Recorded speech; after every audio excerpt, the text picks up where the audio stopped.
for me, and I welcome their hatred.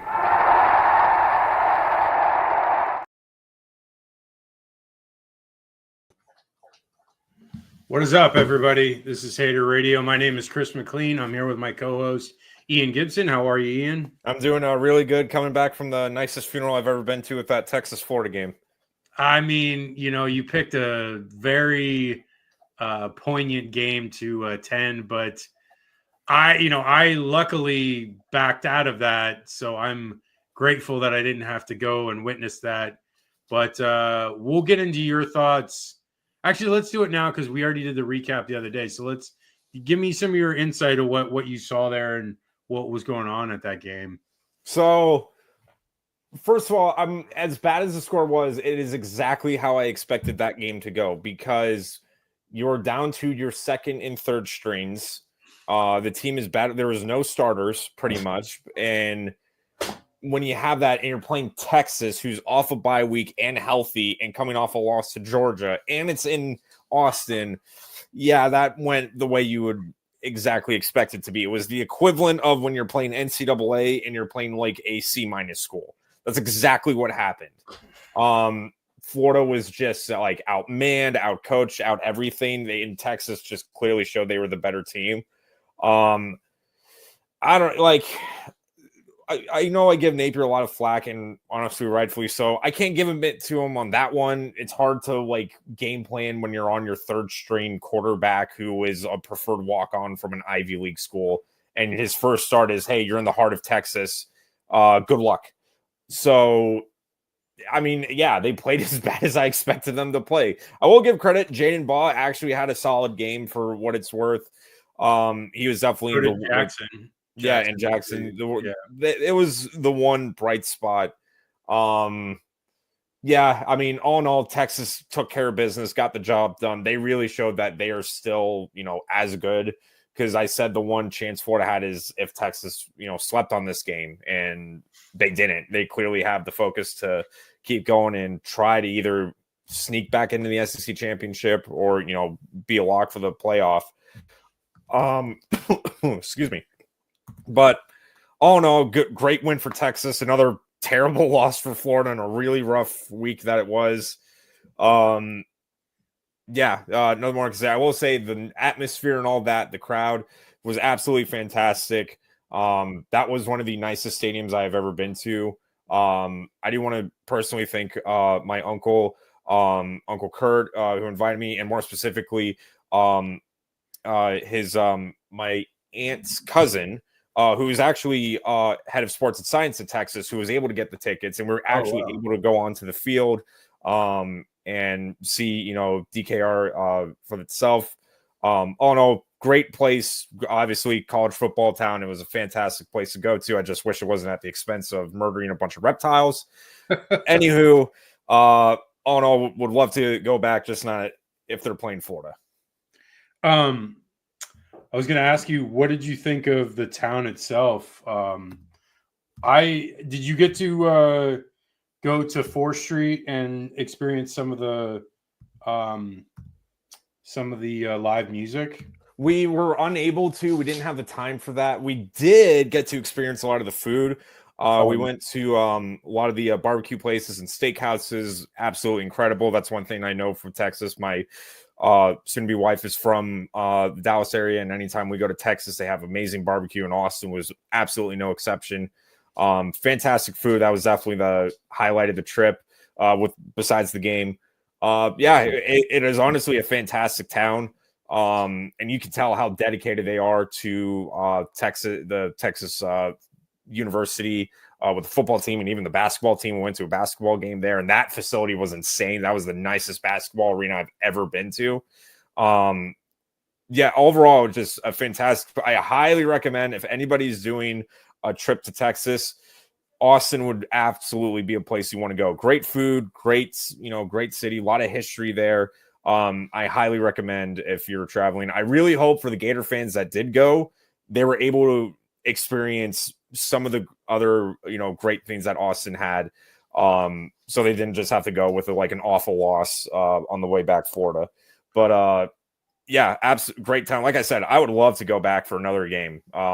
If they're playing, like if they played, if when they play A&M, I would love to go back to that game. Well, they'll play A&M. Well, I Right. don't know what the schedule is going to set up. They play A&M not next year, but the year after, and I don't know if that's a home or away.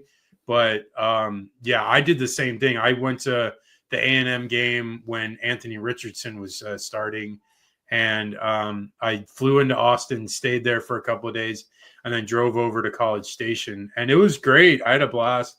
Like I love live music, and that was probably my favorite part of that trip was being able to go to a lot of the bars and listen to live music because they have a lot of really good bands. These are probably guys and gals that could make it, but it's a weird industry right now for music where it's not as open to seeing new acts as much. So there's still these amazing talents that could probably be potentially something, but you're seeing them in person for nothing. Most of the time, you didn't even have to pay a cover to get into some of these bars, and you could watch amazing talent. And I did the same thing in Nashville, watched a bunch of live music as well. It's great for that. But yeah, no, I'm glad you had a good time. I know the game was not what we all would have wanted. Again, I think if DJ Lagway is healthy in that game, it's a lot closer, and maybe even in a 10-point game, maybe a 7-point game, and maybe, it's more interesting. But, Warner really doesn't give Florida a chance to really do much at all. And we'll talk about that a little bit later. But let's jump into while we're here, week 12, the preview show. So we're going to talk about these games. The first game we have is on Friday. Friday is UCLA, Washington. UCLA again on another Friday game. They've gotten a lot of these lately. But both these teams are not having the best seasons right now. They're kind of struggling. UCLA, though, is on a hot streak, winning 3 of their last games, and looking a lot better, especially offensively, while Washington just got blasted by Penn State, which is not a terrible way to lose because Penn State is one of the better teams in the country. So I don't know. This UW team, I'm not expecting much out of them considering they've been kind of run through the rigmarole here and, they've been battered and bruised. This UCLA team seems to have something to play for. They have the potential of getting a bowl game, and I think that really is elevated their play. Garbers has looked good at times, still struggled a little bit here and there, but I expect him to have probably a decent game. I think they score anywhere from 24 to 27 points for UCLA. Washington, on the other hand, I don't know. Rogers has been kind of hit or miss. Again, Penn State has a really good defense, so it looked a lot worse than it probably was. They've had some games where they've had some decent outputs offensively. But I expect UCLA's defense to come to play in this one. I expect UCLA to probably win this one. I'm going to say UCLA wins 27-20. What do you got, Ian? So you're definitely right. I feel like UCLA is on a hot streak right now, and they are now in the category where they can score more than 20 points consistently, which was really hard to say at the beginning of the year. Yeah. What I think what's going to come down to is how the defenses play with each other. And this is what it's going to really boil down to. We know UCLA does have a good defense, but it is worth noting that Washington has been averaging over 400 yards a game, and it has been hit and miss. But we know how good Will Rogers is, and we know how good the passing offense can be when it is clicking. So one crux is going to be how well UCLA can defend the pass and force the run, because their run defense is fantastic, but their pass defense has been very spotty. Meanwhile, Washington has actually a top 25 defense, and this is really going to be a big test for UCLA to see how well this hot streak goes. I feel like, though, they really impressed me with that win over Iowa, because that was a very tough team in the defense, and they got a very gritty win. But I feel like with Washington, they have the offense to complement a defense like that. I feel like if Washington, it puts in their mindset, you score more than 27 points, you got this. And I think the Huskies can do that.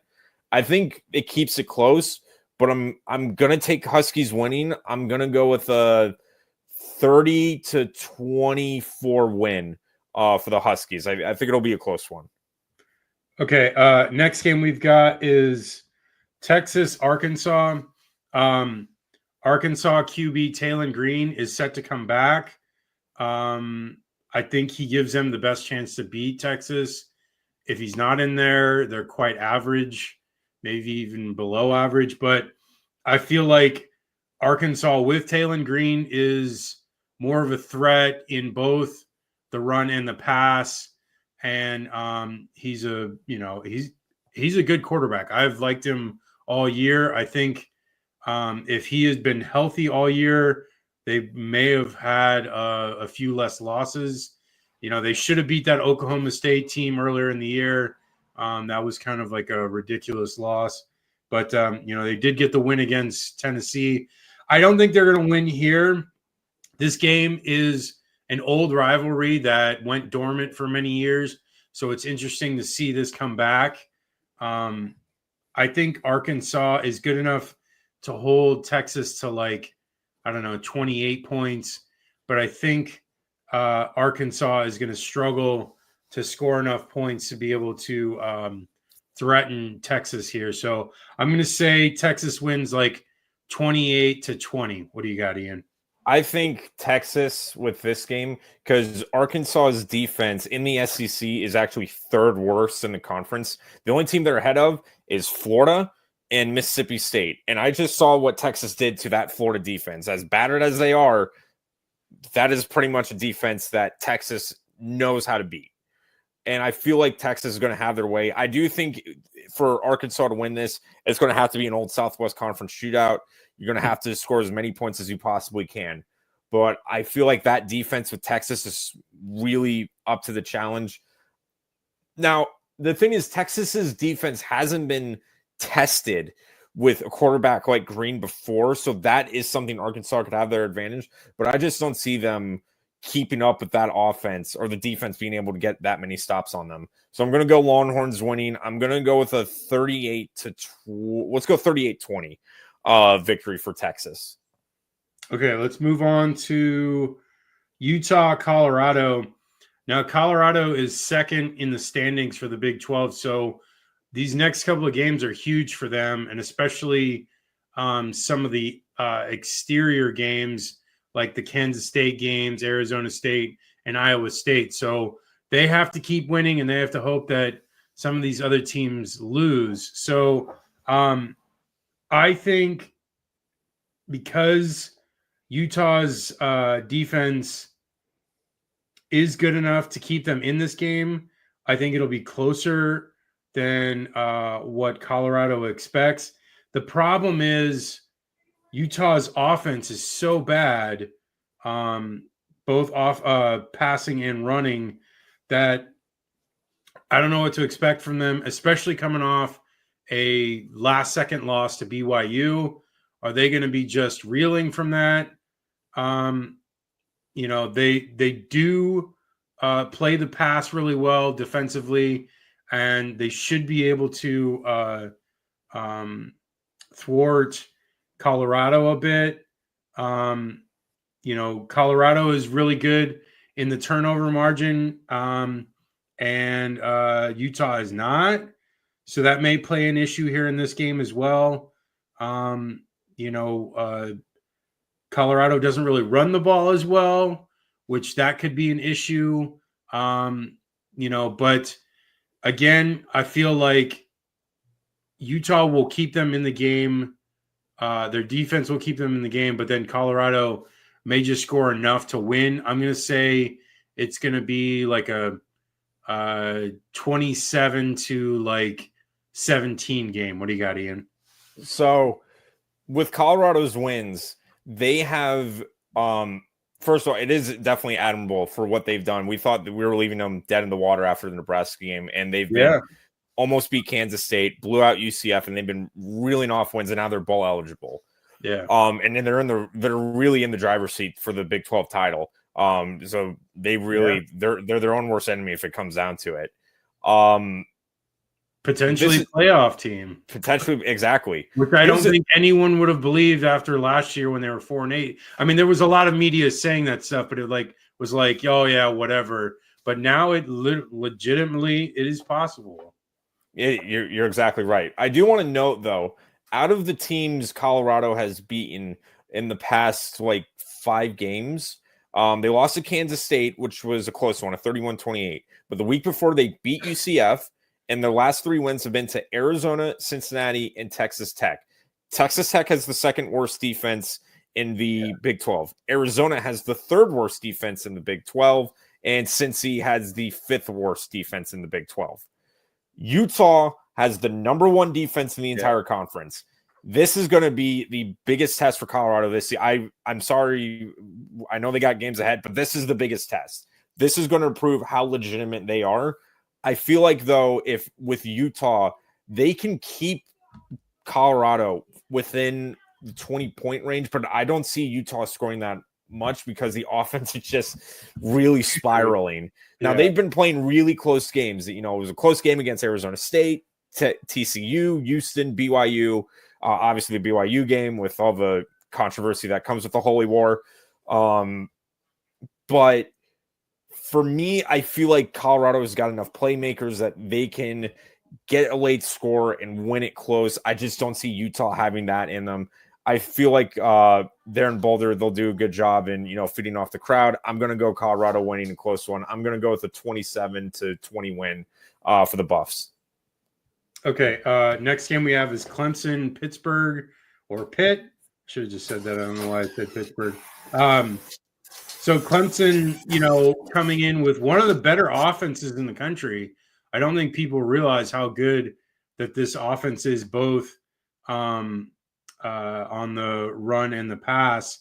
And, despite those 2 almost clunkers against Georgia and Louisville, Clemson offense looks amazing. And it's like, if they didn't have those 2 games, their numbers would be even higher. That's how crazy that those 2 outliers pull their numbers down, and they're like top 20 in most of the stats. And the defense is decent as well, and I think that honestly might be what wins this game here because their defense is pretty solid. Pittsburgh offensively has been struggling lately. The quarterback situation I'm not a big fan of. They're not really after these 2 losses they suffered, I don't know. They're able somewhat to pass the ball, but their run game is not very good. And also some of the passing numbers that they stacked up against are against pretty bad teams. So, their numbers don't look that great. If you look at it in context, this is a game that if Clemson wins, I'm almost positive. I didn't see it anywhere out there, but I'm almost positive because if Clemson wins, they lock up a berth in Charlotte for the ACC championship game because they have no more ACC games after this. Yeah, they play Citadel and then South Carolina. So this is the end of their conference. So if they win this game, I'm almost 100% certain that they go to Charlotte. So regardless of what SMU and Miami do. So this is totally in their hands. They have everything to play for. If they get to the ACC championship game and then they do win it, they would potentially get a first round bye into the playoffs. And it's like, dude, with this offense, they're good enough to beat most teams. I know they struggled against Georgia in that first game, but I think what I've seen through them throughout the rest of the year, I like the way that things are going for them. If they can continue this trend and if they look good against Pitt, then I would have faith that they could win the ACC championship game. And who knows, once you get in the tournament, anything is possible. So, it's also, this Clemson, it seems like the Clemsoning that used to exist 15 years ago is now resurfaced again, where it was, 7-8 years ago, it kind of went away because Clemson was winning and they won national championships and were in the playoffs and fighting for national titles. But now that is almost non-existent.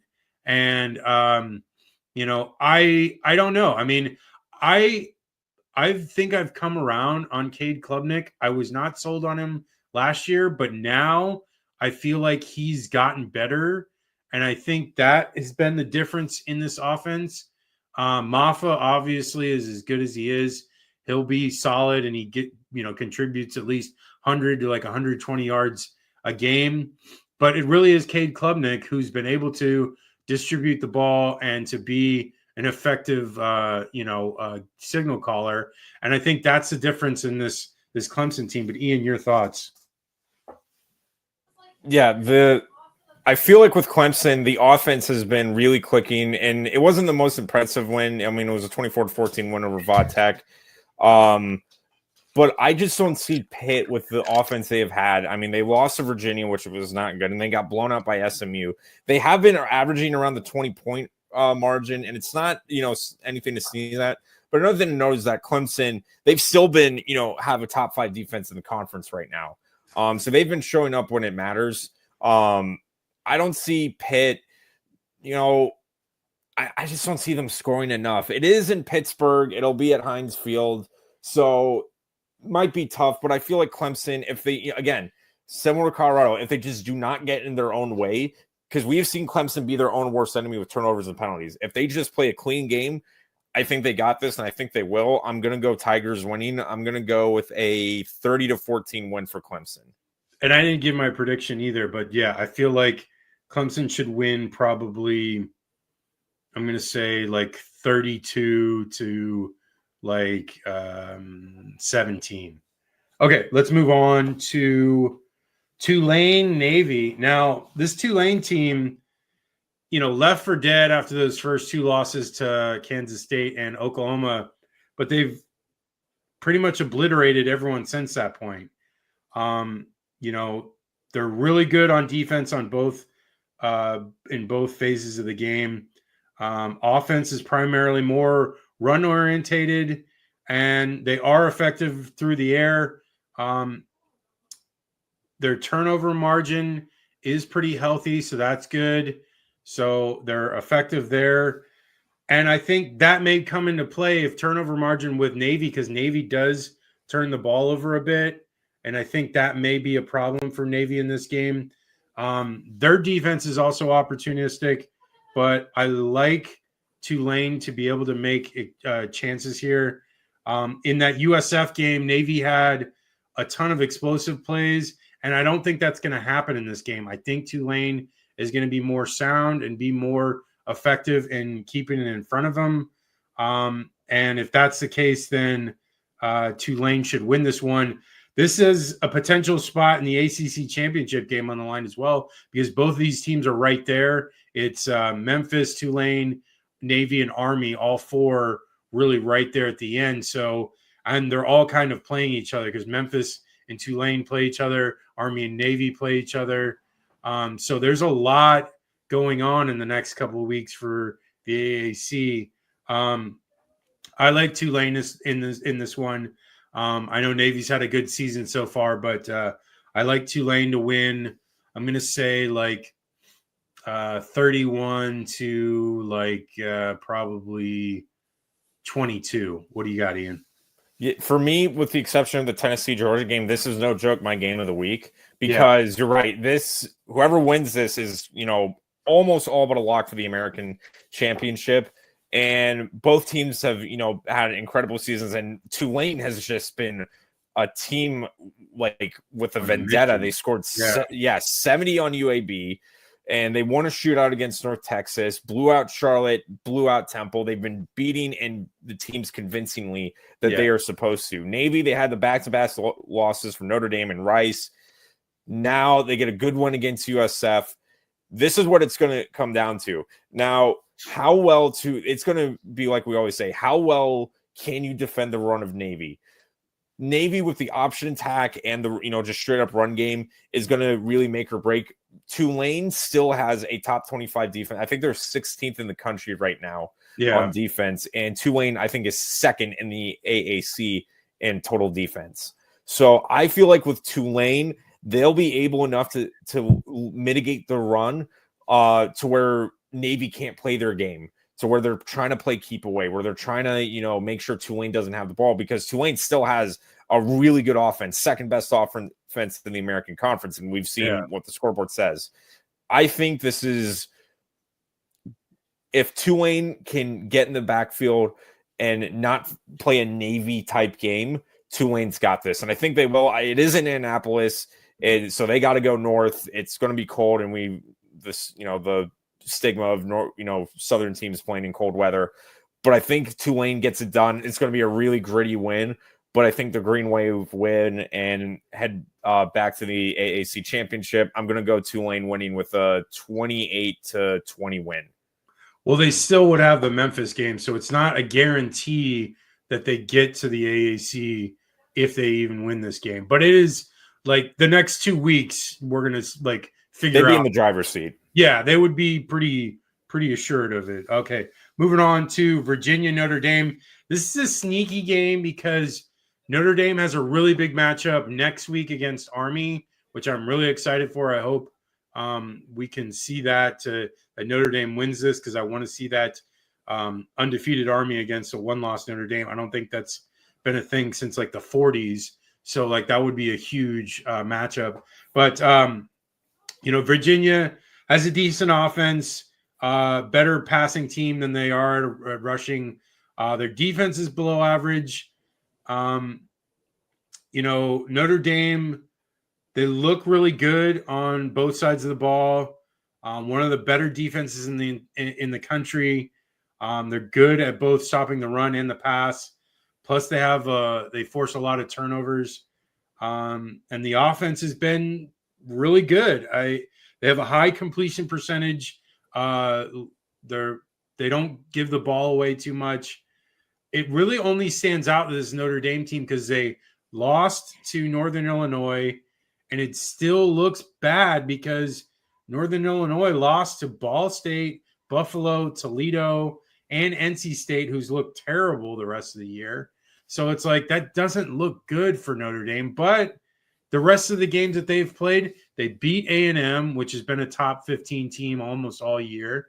They beat, what's the other one? Georgia Tech, which, that's not a bad, not a terrible terrible win, because it was King didn't play, but still Georgia Tech's defense is really good. So they've been there for that. And then plus Tech just beat Miami too. So that looks really good. But, this, and Notre Dame also beat Louisville, right? And so that right there, that's three pretty solid wins that a lot of teams don't really have. So, they'll get the Army game as well. And then USC is going to be a rivalry game that who knows what happens. But this game is a sneaky game because Virginia could come in here as a trap game and get one on Notre Dame. I don't think that's going to happen, but it is a possibility. So Notre Dame needs to be ready for it. I think Notre Dame is going to win. I'm going to say Notre Dame wins probably 34-20. What do you got, Ian? Yeah, Virginia definitely, they had the big win last week with Pitt. They won 24-19 in that one. But Notre Dame's been on a roll, and the defense has really come out, and that run game has been an absolute machine. Yeah. And I just don't see the Cavaliers putting a monkey wrench into that. So I'm going to go with the Irish winning and keep it rolling. I'm going to go with let's go 35-14 Notre Dame. Okay, next game we have is Boston College SMU. So Castellanos, the quarterback for BC, looks like he's transferring. So I don't think he's playing. And their backup, I'm not too keen on. So I think Castellanos gave them the best chance of being competitive in this game.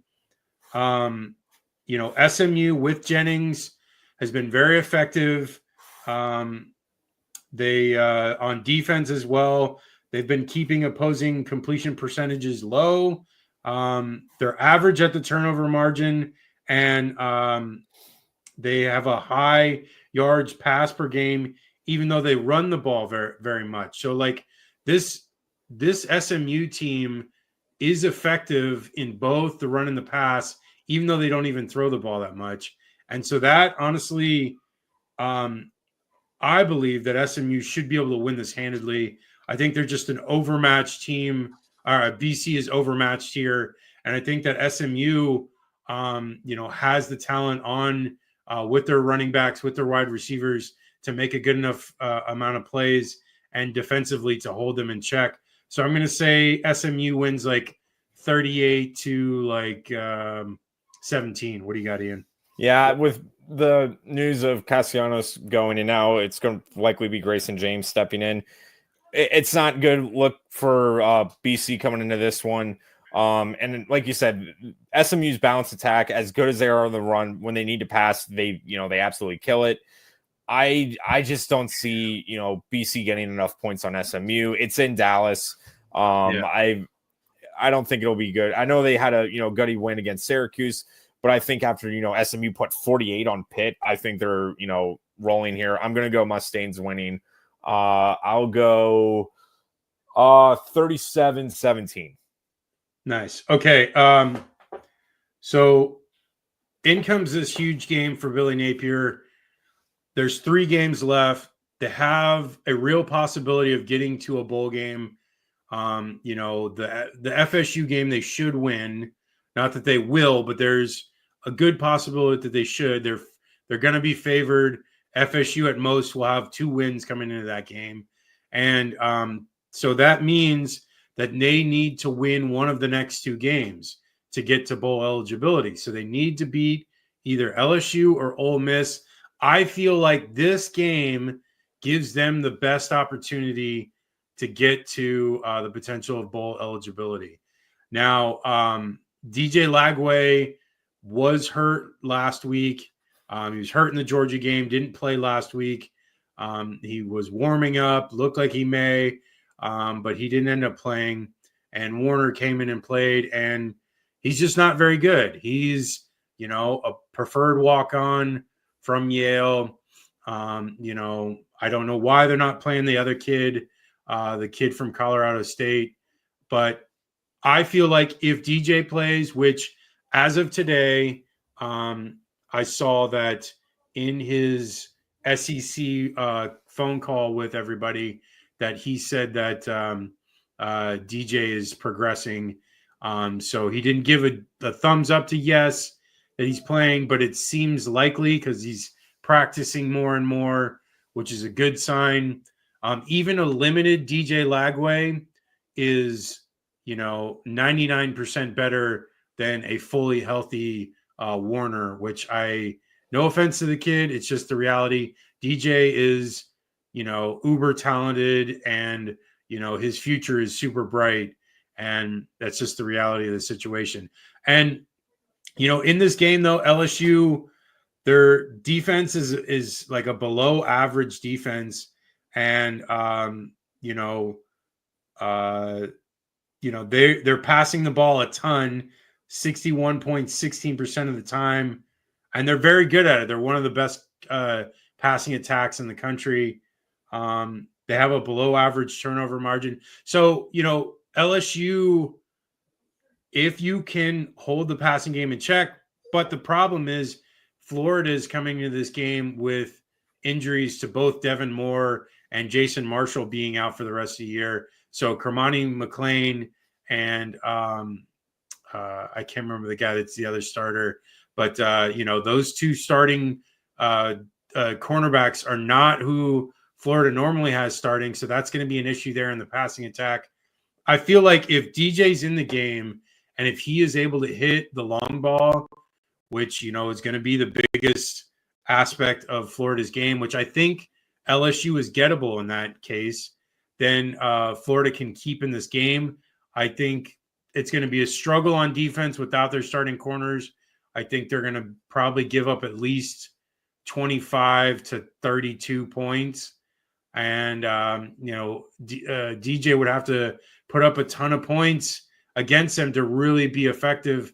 And I don't know if that's the case. I think LSU wins like 31 to 24. What do you got, Ian? Yeah, because here's the thing. If it has been a big game and or a rivalry game like LSU, that's just not in Billy Napier's MO. He has one win in rivalry games. And when I consider the traditional rivals are Florida State, Georgia, and Tennessee, and if you want to add LSU in there, be my guest, he hasn't beaten them either. And the one thing that there was hope is that if Lagway is healthy, if Lagway is in this game, it's going to give Florida their best chance. But we have seen LSU really struggle. I said this before they played Bama. They have really struggled stopping mobile quarterbacks. And DJ, as great as his arm as he has, he can still move out of the pocket. Maybe not like elite speed like Milroe, but he's still mobile. But with that hamstring injury, no matter what it is, I don't think that part of his body is going to be 100% to where he can like explode out of the pocket. So then it's going to rely on his arm. And I feel like LSU's better prepared against that. They may burn him a few times on the deep ball, but I don't see them jumping on him like they did against Kentucky or when they were playing Samford. I don't see that happening. And with the backup corners in terms of athletes, LSU has really athletic wide receivers, and we saw those corners and safeties get exposed against Texas. And now you got to do that again against LSU. I just don't see Florida keeping up. I'm going to go Tigers winning this one. I'm going to go 30-20 LSU. Yeah, and it's tough because now it's what, a streak of 5 losses against LSU, and 2018 was the last time they beat LSU, and that was in the swamp. Yeah, and it's like, I don't know. I think old Gator fans, this is what LSU went through with us in the 90s. Like they couldn't beat us for nothing. Right. And now we're in their shoes. Yeah, now. We're getting that karma. But it's been honestly since like 2010, like that we haven't been able to beat LSU. Like there's been like 3 or 4 games that Florida's won in like the last 15 years against LSU, and it's been rough. It's been really, I don't know. Even when LSU is down, LSU somehow manages to beat Florida, like regardless of how their team is doing. They still somewhat like the shoe game, the certain years with Ed Orgeron when they were like not very good before they won the national championship. And it's seemingly it's kind of ridiculous. And now Brian Kelly seems to have Napier's numbers. So, whatever. I hope they can win because I would like to see them get to a bowl game, because if they get to a bowl game, that means more practice for DJ Lagway, and that gets him ready for next year.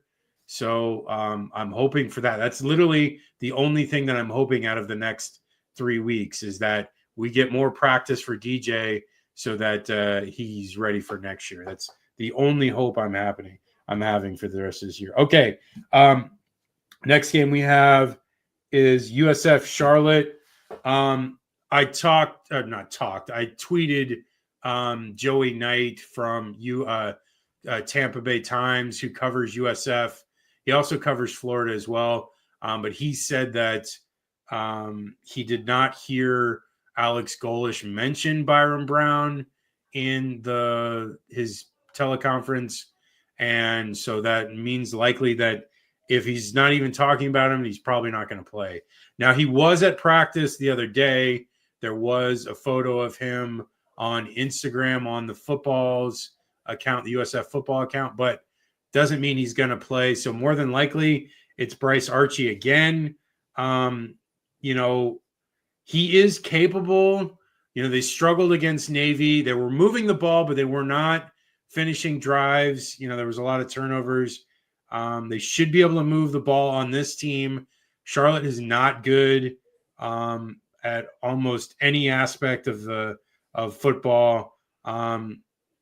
They are better though against the pass, so expect USF to run the ball a ton.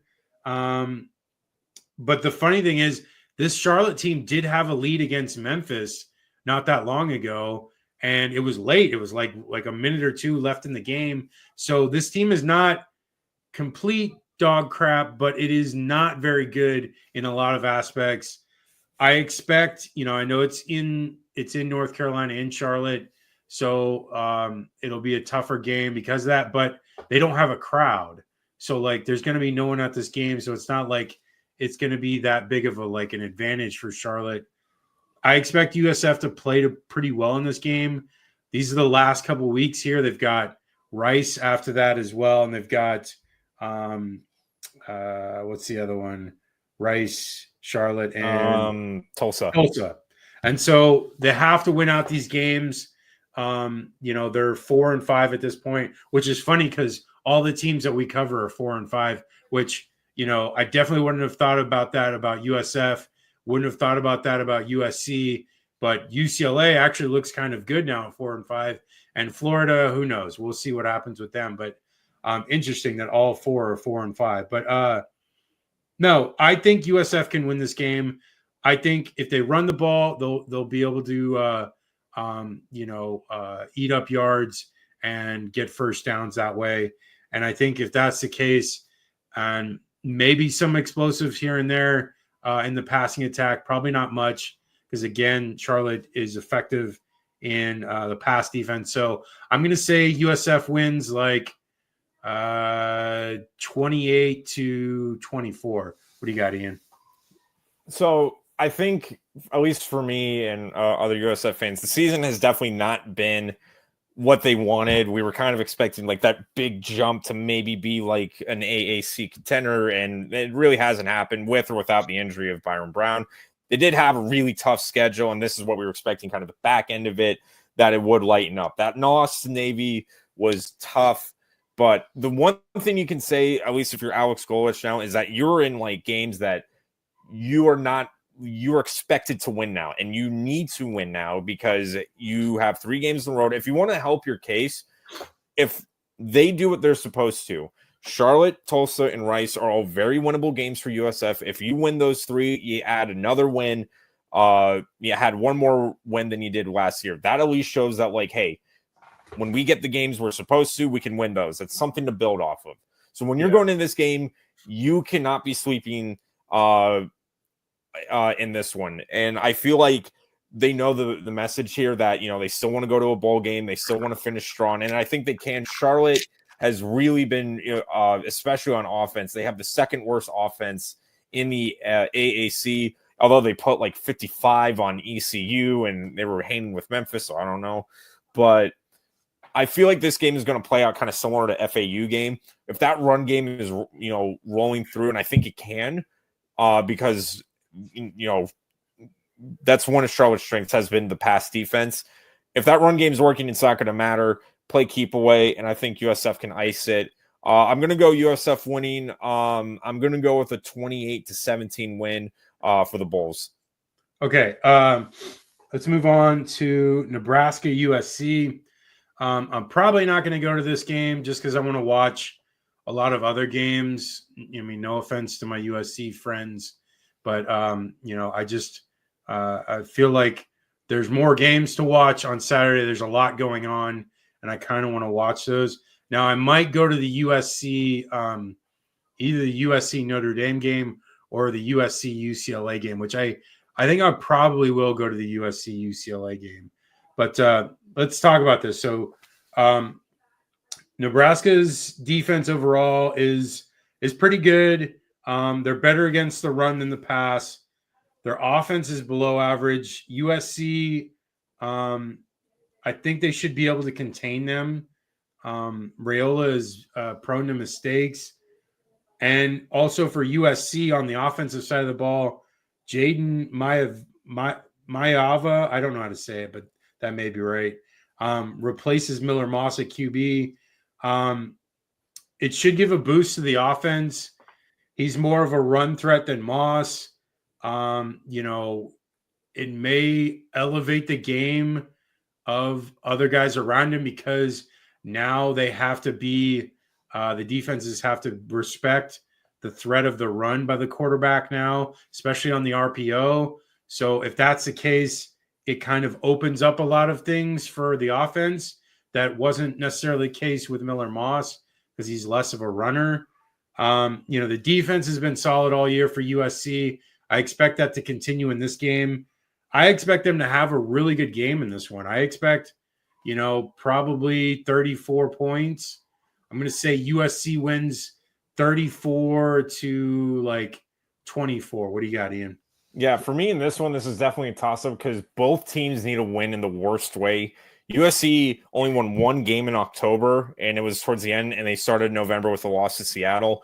And Washington. Nebraska, Seattle, Washington, yeah.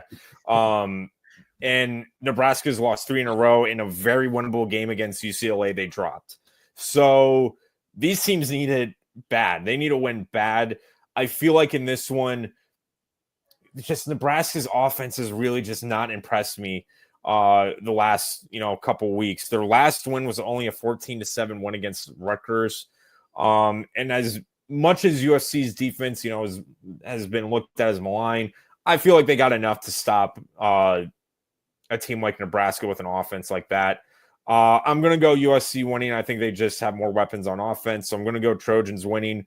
I'm going to go with let's go 28-14 win for the Trojans. Also, shout out to them finally doing a throwback to the 1970s John McKay uniforms this week. Oh, yeah. And then, shout out to, rest in peace to their former coach, Robinson. Yeah. Passed away the other day. Guy was a giant.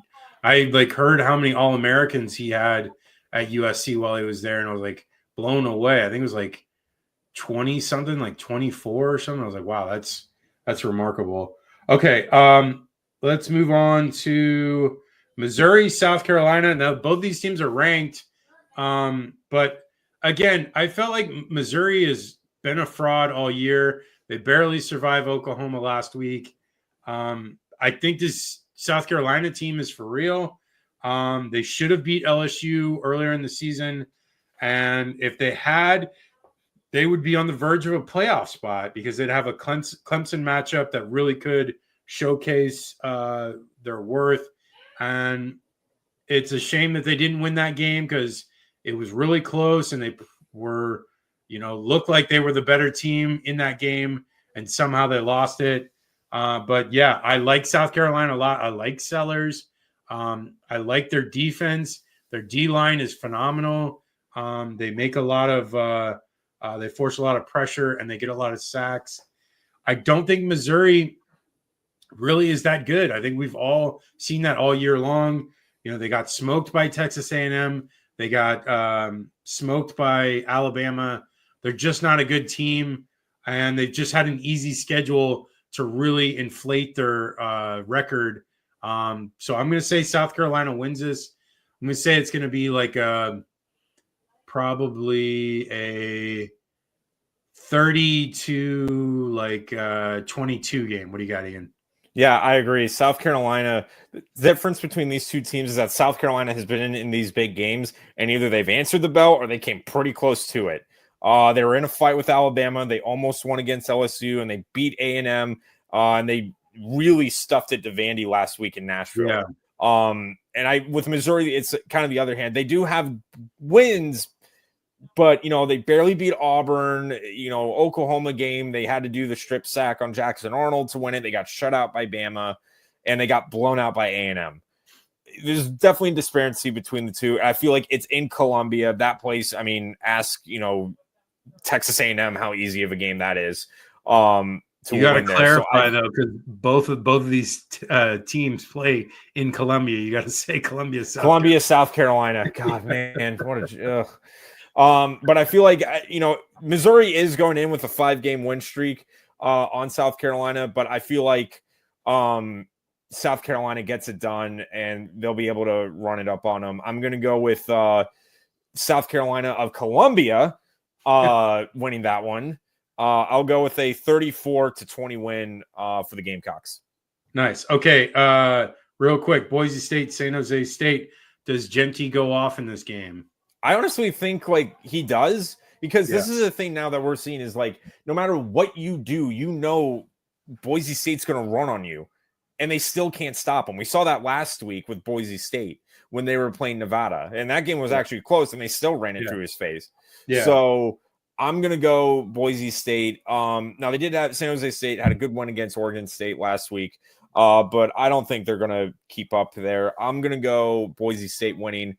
I think they'll wear them out in the second half. I'll go Broncos 31-17. Okay. Now this is my game of the week outside of the Tennessee-Georgia game, but Arizona State going up against Kansas State, two loss teams. There's a ton on the line here. Both of them fighting to play for a Big 12 championship game berth. I've liked Kansas State all year. We've talked about them. We feel like they're a really solid team. They're a very effective in the ground game, less so in the passing attack, but still, I think it's more of a complementary thing with their passing attack, which makes them a very effective offense that way. Arizona State, really good ground game offensively. They're good at holding onto the ball. I don't know. This is going to be an interesting game. I think this could be either way. This is like a coin flip game, like we always say. I feel like because it's in Manhattan, Kansas, I feel like Kansas State should win this game. This is an important game. Kansas State has a bunch of really big ones to end the year. I feel like this is just the warm-up act that they need, and I think they can get the win. I think it's going to be really close. I'm going to say like a 31-28 game, and maybe Kansas State has some late game magic again, like in the last couple of weeks. Not like, again, that Houston game, but, in the other games that they've played. But your thoughts, Ian? Yeah, K-State was kind of riding the lightning. They barely beat Kansas, and then they lost a tough one to Houston. And Arizona State, same. They, had to come back against UCF. I think, though, like you said, it's in Manhattan, and I think with Avery Johnson, and here's the thing. The offense of Arizona State runs through Scatterbo on that rushing attack. But I feel like K-State can limit that enough because they've done a good job limiting the offensive attack on these really, solid run games. So I think Kansas State can do that again. I'm going to go Wildcats winning in a close one. I'll go with a 35-31 win, maybe like a late score to win it for K-State. Yeah, and, K-State, I don't know what it is. It seems like one of those games where it might be who has the ball last. Because if they're both running the ball very effectively, the game's going to go by quickly. And so, it's going to be one of those things where also you're going to have to be efficient with your scoring and efficient with your drives. Because if you're not scoring on these drives, that's when, one of these teams might take advantage of it. But I still think it's going to be who has the ball last wins. Okay, moving on to Oregon, Wisconsin. I feel like this Oregon team is the most complete team in the country. I feel like they should easily handle this Wisconsin team. Wisconsin is coming off being just shellacked by Iowa and a hard-fought loss against Penn State before that. I feel like Wisconsin is kind of reeling a little bit, while Oregon is obviously undefeated and looking to further things. They're definitely looking to cement a spot in the Big Ten championship game and then cement themselves in the playoff, which I think at this point, regardless of how the season ends, Oregon more than likely is firmly in a playoff spot. I think the percentage is pretty ridiculously high. So I feel like Oregon's going to win this one. I'm going to say 34-17. What do you got, Ian? Yeah, I think Oregon's definitely the most complete team in the country right now. And I mean, it is in, Camp Randall, it's in Madison, but I don't see Wisconsin, they got blown out by Iowa, which was surprising. And they, took a bad loss to Penn State. The offense, when they're playing, kind of against weaker defenses, can keep up. They put 50 on Purdue and 42 on Rutgers, but I feel like Oregon's got this one in hand. They're just too good, in my opinion. So I'm going to go Ducks winning. I'll go with a 38-14 win for Oregon. Okay, so our big matchup now is the Tennessee-Georgia game. Both these teams vying to get in the playoff, and Tennessee has a really good shot at getting into the SEC championship game, depending on the outcome of this game. Nico, the quarterback for Tennessee, he's in the concussion protocol. It doesn't look like he's going to play. And if he doesn't play, I don't really like their chances because I don't like their backup a ton. But UGA is kind of reeling right now. They looked bad against Ole Miss. They were, had a up and down game against Bama. They struggled against Texas offensively and against Kentucky. Lucky to win the game against Kentucky. They're not running the ball that well. They're 104th in the country. The Vols defense is really good. But even if Nico is in there or not, they run the ball extremely well. And I think with Nico, though, even if he is in there, he struggles to complete those long balls. And I think that's why their passing attack has been somewhat suspect. And which, UGA's pass defense, there are some question marks there. So maybe Tennessee might be able to throw the ball on them. I feel like it's going to be more of a run game by Tennessee with Sampson, and I think they're going to be able to control the clock. I think that Beck is probably going to make some turnovers, which he's done all year long, and I don't think that's going to change this game. The game is in Athens, so I believe Georgia's got an advantage there. There's going to be a lot of hype around this game. If Georgia loses, they're basically done for the year as far as playoff hopes. So this would be a huge blow to them. I feel like Tennessee, if Nico is there, they can win, but I don't think he's going to be there. So I think Georgia's going to win this one. I think it's going to be close. I'm going to say like a 28-20 game. What do you got, Ian? Depending on what Heupel said, he said, now they did say he was Amavalia was ready to go. Take that for what you will. But if he's in that game, I think that does add another layer for Tennessee because he is definitely a solid quarterback for Tennessee to work with. And comparatively speaking, Georgia's offense has just not looked good. The run game has been the only bright spot. But other than that, he hasn't with, Carson Beck. It's not like it was with Stetson Bennett, these system QBs where they were able to take advantage of the play action pass. It really hasn't been there. And Tennessee still has the second best defense, surprisingly, in the SEC. So, and the only other thing to note, the last time Tennessee has won a game has been against Georgia was that Hail Mary game in Athens in 2016 with Joshua Dobbs. So it's been 7 straight wins for Georgia. They haven't won in Athens since. But I think they get it. If Amavalia is playing, I think they get it done. I just don't see Georgia with that offense keeping up. And I think the defense will force enough turnovers. I'm going to go with the Vols winning. I'll go with a 28-23 win for Tennessee. Okay. Let's go through these two real quick. Cincinnati, Iowa State. Can Iowa State rebound?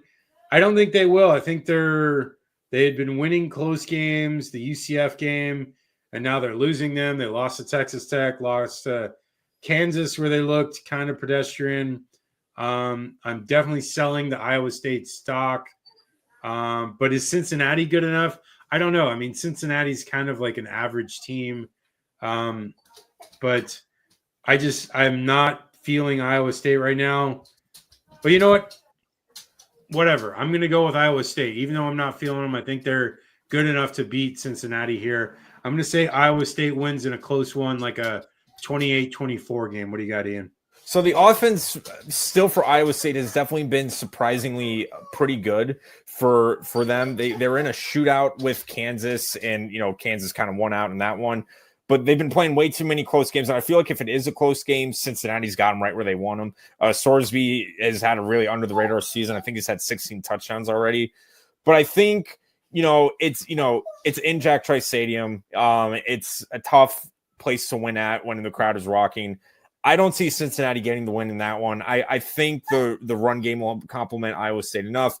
I'll go Cyclones winning. I'll go with the 28-19 win for the Cyclones. Nice. Okay. Washington State, New Mexico. Only reason I put it on there is because Washington State is ranked and they have an outside shot at getting to the CFP. I don't think they'll get there, but we'll see. They beat Washington and Texas Tech, and then they got beat pretty handedly by Boise State. I think they win this game pretty handedly. I'm going to say Washington State wins like 35-20. What do you got? Yeah, and New Mexico, they've been giving up almost 400 yards a game. And Washington State, they've been, really running up the score. They had a close one against San Diego State, but they blew out Hawaii, blew out Utah State. And they were in a track meet with Boise State. And that's been their only loss, which is honestly the best loss they could have in that one. I think the Cougars, do the same thing. I don't see New Mexico stopping them. So I'll go Washington State winning a 38-10 win on the Lobos. Okay, last one. I feel like I'm betraying BYU here, but this is my upset pick.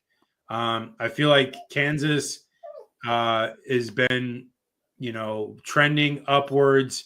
They were in a lot of close games up until they beat Iowa State last week, and they really kind of, were the better team throughout that entire game.